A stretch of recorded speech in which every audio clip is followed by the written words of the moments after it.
Bienvenidos oyentes de Radio Sefarad a este nuevo De Cero a Aleph, como siempre con Amelia Muñoz García. ¿Qué tal? Buenas tardes. Bueno, gracias Amelia, como siempre, por estar aquí en Radio Sefarad con nosotros, presentándonos a un matemático judío croata-americano. En este caso, en el día de hoy, nos vas a hablar de William Srečko Feller. En efecto, William Feller va a acabar siendo uno de los investigadores en probabilidad más importantes de Estados Unidos durante la segunda mitad durante gran parte de la segunda mitad del siglo XX y por tanto uno de los más interesantes a nivel mundial. William Feller, que de hecho nace en 1906 en el seno de una familia croata de clase alta, va a nacer en Zagreb. William no solamente va a acudir al First Real Gymnasium de Zagreb, sino que también va a contar con tutores privados, entre los que caben destacar al matemático Stanko Blogel, que además va a trabajar en aquel momento como profesor de pleno derecho de la Universidad de Matemática e Ingeniería Mecánica de Zagreb.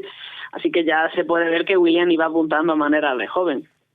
De hecho, él se va a matricular en esta universidad en 1923 tras acabar el instituto y va a tardar solamente 2 años en acabar el grado en matemáticas.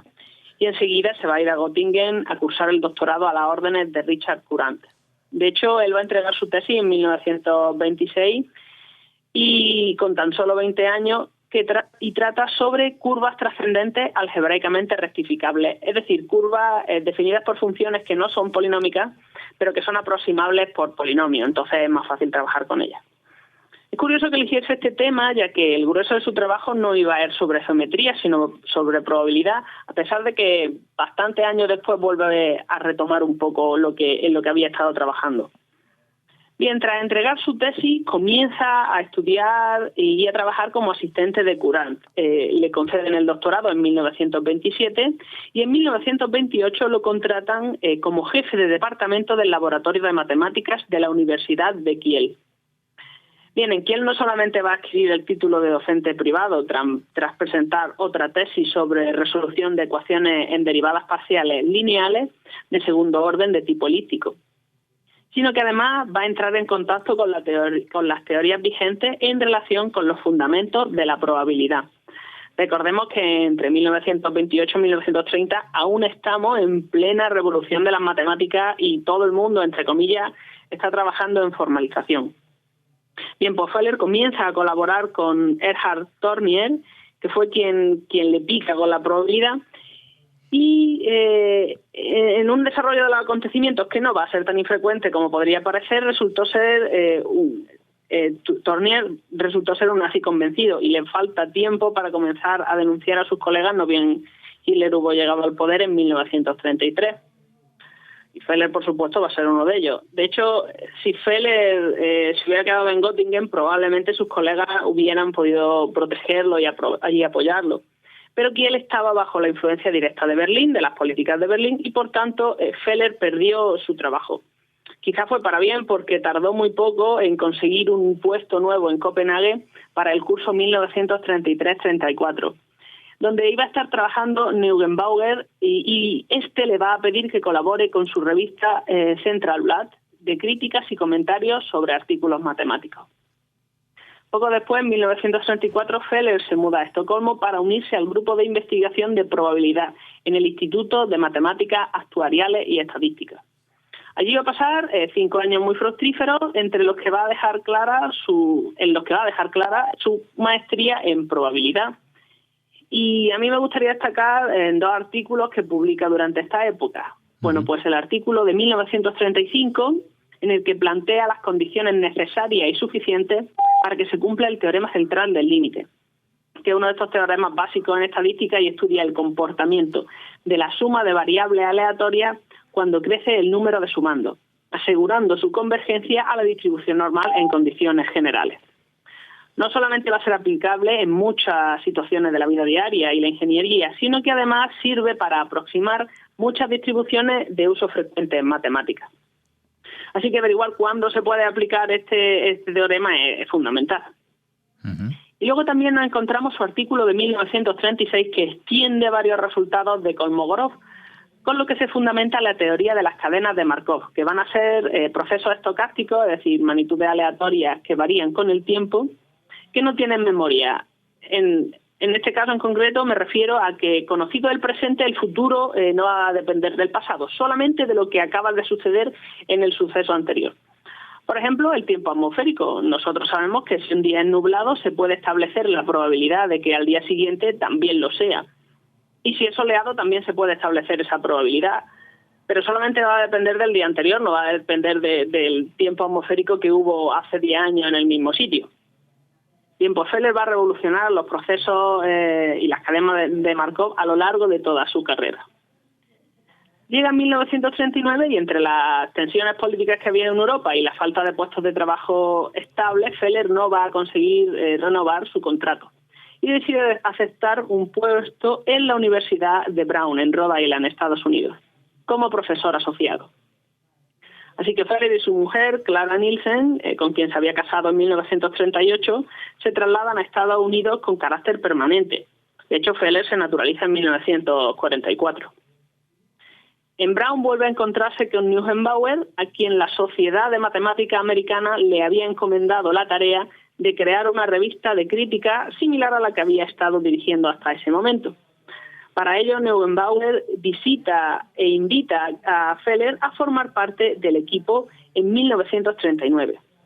Y va a ser nombrado el primer editor ejecutivo de la Mathematical Reviews entre el periodo de 1941 a 1945. Y de hecho va a formar parte del equipo editorial hasta 1953. O sea que en su trabajo no se va a limitar al inicio de esta revista. Feller va a pasar en Brown 6 años en los que participa en las sesiones de verano de la Universidad de Brown para instrucción avanzada e investigación en mecánica, que va a ser un grupo de trabajo similar a otros que empezaban a surgir en Estados Unidos, en los cuales los profesores extranjeros, los profesores europeos concretamente, van a jugar un papel muy importante. De hecho, a mí me llama la atención que Feller no se vaya directamente al Instituto de Courant en Princeton, porque él ya tenía relación con Courant, pero no, él va a tardar cierto tiempo antes de trasladarse hacia allí. De hecho, estando aún en su universidad, en Brown, va a completar el primer volumen de lo que sería su obra magna, la Introducción a la Teoría de Probabilidad y sus aplicaciones, que va a publicar en 1950. Este volumen aborda las bases de la probabilidad desde un nivel básico que permite tanto a expertos como a estudiantes emplear el libro. Y fue muy popular. De hecho, se cuenta que Feller era un perfeccionista que se pasó años escribiendo y reescribiendo el libro, y que hubo capítulos enteros que no se incluyeron porque William pues no estaba del todo satisfecho con los resultados. Este mismo año, 1950, Feller va a ser contratado en Princeton para cubrir la plaza profesor de matemáticas Eugene Higgins. Además, va a dar una conferencia en el Congreso Internacional de Matemáticas de Cambridge, en Massachusetts, el primero que va a tener lugar tras el parón producido durante la Segunda Guerra Mundial. 8 años después va a volver a intervenir en el Congreso Internacional de Matemáticas, que se celebró entonces en Edimburgo. En una serie de artículos que empiezan a publicar poco después de trasladarse a Princeton, Feller comienza a trabajar en la aplicación de teoría de semigrupos en probabilidad, llegando eventualmente a la caracterización de determinadas condiciones para operadores de difusión unidimensionales, y que probablemente sea la contribución más reconocida de Feller. Bueno, esta y la aplicación de estos resultados en procesos de vida o muerte que pertenecen a biología, particularmente a genética. En 1957 sale la segunda edición del primer volumen de su teoría de probabilidad, que contenía cambios sustanciales, y lo mismo va a pasar a la tercera edición que él publica en 1968. Y por último, en 1966 va a completar el segundo volumen, que es mucho más avanzado, y como el caso del primero va a seguir puliéndolo a lo largo de los años. De hecho, la segunda edición va a ver la luz tras su muerte, y solo gracias a la colaboración de sus colegas, que intervinieron para poder volver a montar lo que él tenía desmontado, podríamos decir. Se considera uno de los trabajos que estudia los teoremas de los límites con más profundidad aún a día de hoy. También en 1966 le van a conceder el título permanente de profesor visitante en la Universidad Rockefeller, que él va a aprovechar para poder pasar allí los periodos en los que estaba, entre comillas, descansando del Princeton. Y bueno, otros reconocimientos que recibió van a ser elegido miembro de la Academia Danesa de las Ciencias, de la Real Sociedad de Estadística de Londres y de la Academia Nacional de Ciencias estadounidense. Y por último, de la Academia Americana de las Ciencias. También va a ser presidente del Instituto de Matemáticas Estadísticas y le concedieron la Medalla Nacional de Ciencias estadounidense en 1969, aunque lamentablemente no la pudo recoger, pues va a morir de cáncer poco después de que la ganara, así que le recoge su mujer en su lugar. Bueno, sin duda una prolífica carrera la de este matemático. Muchas gracias, Amelia, por compartir con nosotros aquí en Radio Sefarad la vida de William Feller y su obra, y también todos esos méritos por los que fue reconocido, aunque desgraciadamente no pueda recoger, como nos decías al final, esta medalla, pero al menos sí que le fue concedida y reconocida. Nosotros te agradecemos, te damos la medalla en esta radio por traernos a tantos matemáticos judíos aquí en De Cero a Aleph. Hasta la próxima. Hasta la próxima.